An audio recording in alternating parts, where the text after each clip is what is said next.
Hi everybody, welcome to week 8. I can't believe it's already the last week of our course.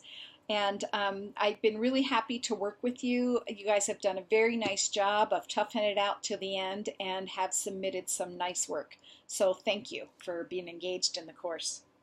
All right, so week 8, last week of class.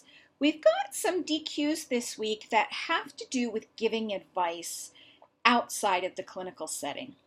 Okay, so we're going to be talking about giving clinical advice and the boundaries of that, especially within our Nurse Practice Act, possibly referring and what is appropriate referring in the clinical setting.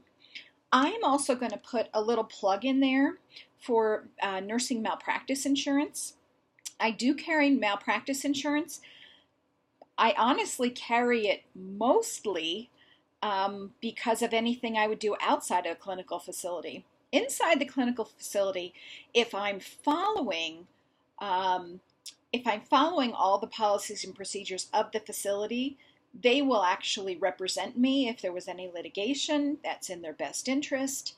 Of course, my policy would cover me also, but outside of the facility, anything that's done as a volunteer in an emergency with a neighbor, there really isn't coverage for that. So that's why I carry my malpractice insurance.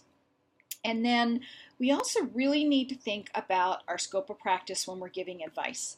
Even though you may know what the person needs to take and what diagnostic tests they need and who they need to go see and what they need to have done, we just have to remember our scope of practice because it can really get us into trouble.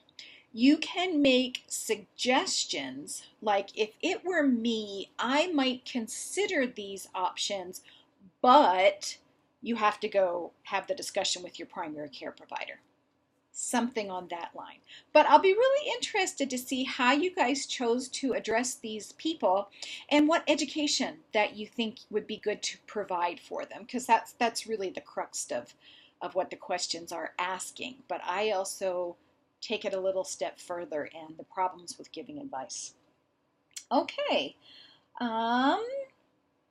So there was nothing to grade this week because you guys were working on your CLC assignment, or you are been working on your CLC assignment, and that will be due at the end of this week, and that has to do with health risk assessment. You're looking at a health risk assessment tool, and so you'll probably be turning that in Wednesday, I'm assuming, and it's only one paper because we only have one CLC group. So yours will be the first paper that I grade out of any of them that are due next week.